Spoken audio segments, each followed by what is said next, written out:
A skinwalker followed us.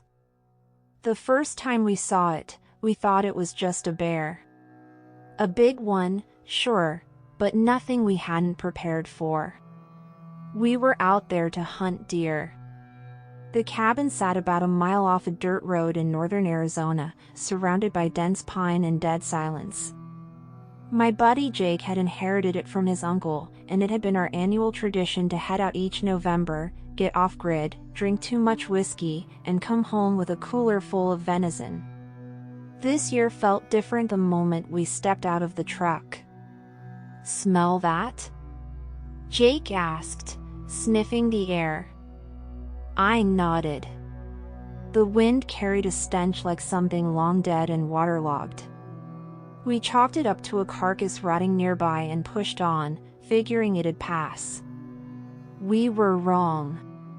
By the time we unpacked and got the firewood stacked, it was pushing 5 in the evening. Sun dipped low, casting long blue shadows through the trees. We grabbed our rifles and figured we had just enough time for a quick scout before dark. No sooner had we walked 50 yards into the forest when the woods went quiet. Like, no birds, no wind, no crunch of squirrels through brush. Just dead air.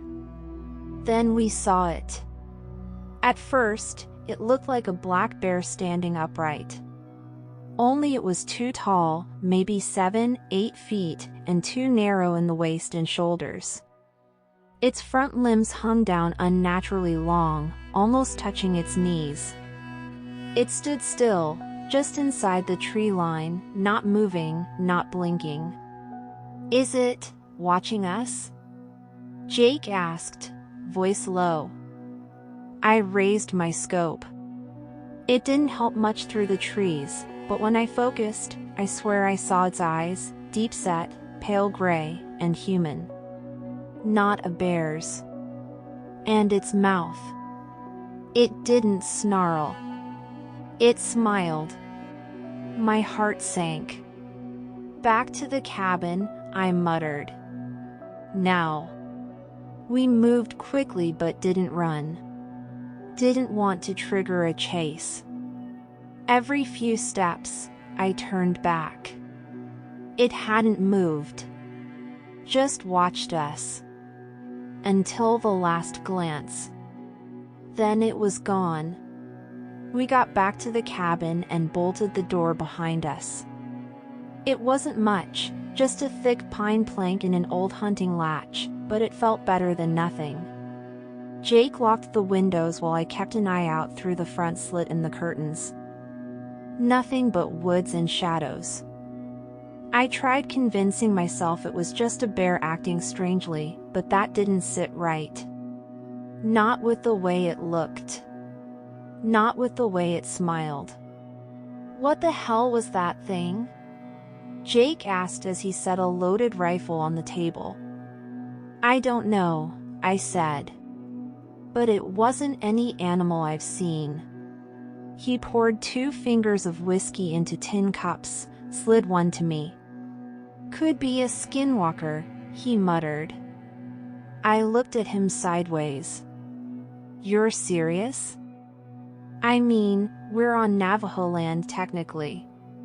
Uncle Joe used to say weird stuff lived in the forests out here, creatures that wore the skins of animals. Said they used to be people. I half laughed, trying to shake the tension.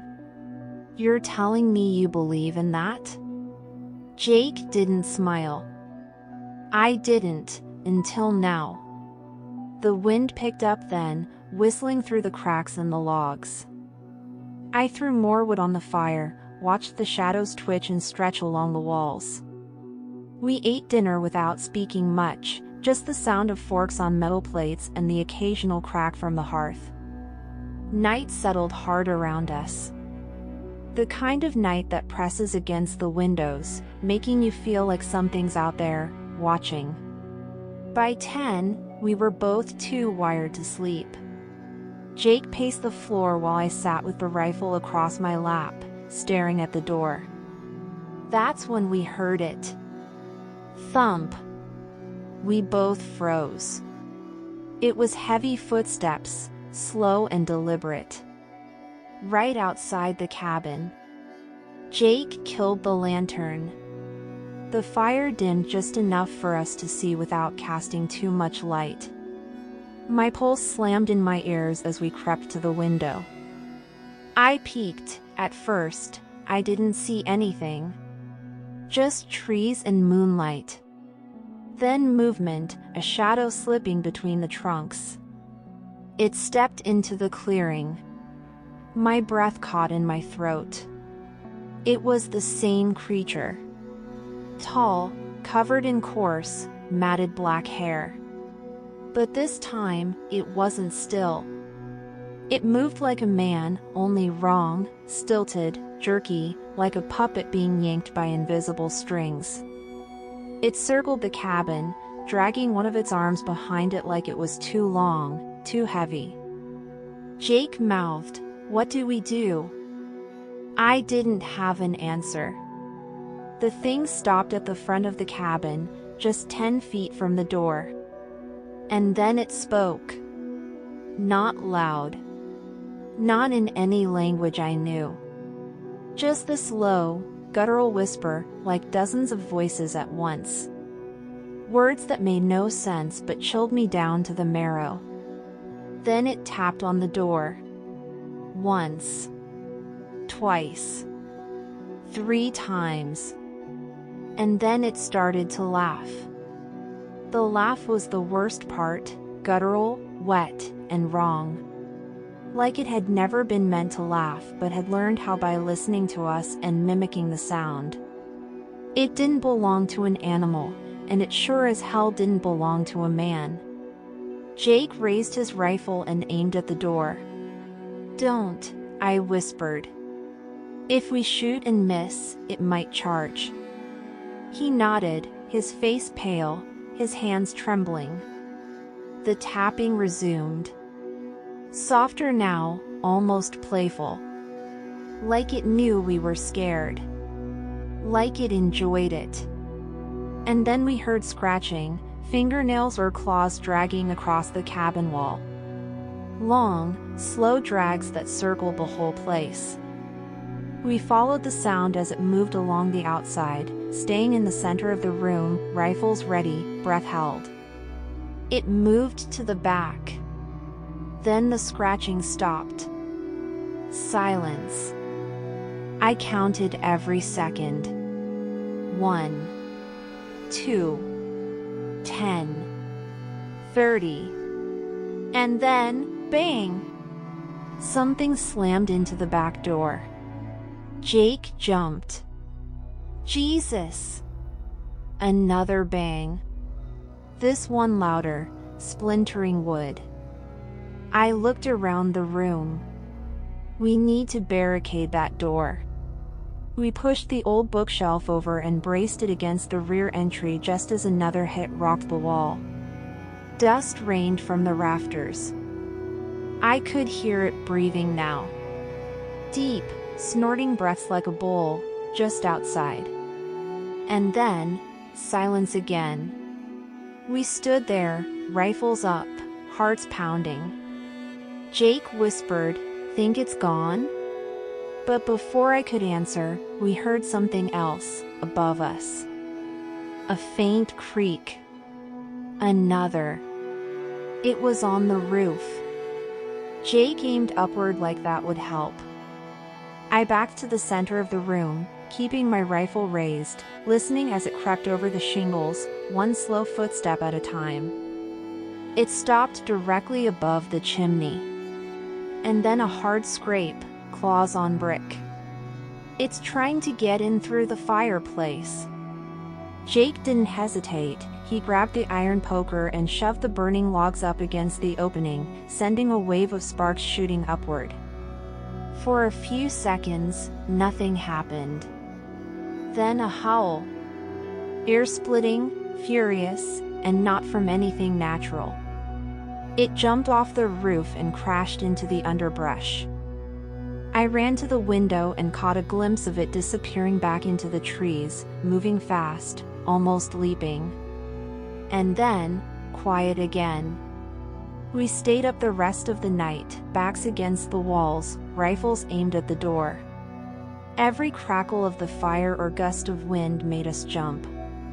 But it didn't come back that night. When the sun finally rose, we didn't speak. Just packed what we could, loaded the truck, and got the hell out of there. Didn't even bother locking the cabin. But just as we turned onto the dirt road, I glanced back one last time. It was standing at the edge of the trees. Still, smiling, waiting. The creature kept showing up for a few nights after we got back. In dreams. In dark corners. At the edge of parking lots. Jake and I kept in touch by phone at first. We shared sightings, tried to make sense of it. Then he stopped answering. I went a few days without sleep. Every time I closed my eyes, I heard scratching. I saw those pale eyes. But slowly, maybe a couple weeks later, the visits started to fade. No more taps. No more shadows outside the window. It was like the thing got bored. Like the fear wore off. I moved apartments. Jake moved too, I think to Oregon. We stopped talking about it. Stopped mentioning it. And after a couple years, it was like it never happened. But every now and then, when I'm in the woods alone, I'll stop and I'll listen. If everything goes silent, no birds, no wind, nothing, I turn around. Just to be sure. Because I don't know if it ever really leaves you. I think it just waits until you forget.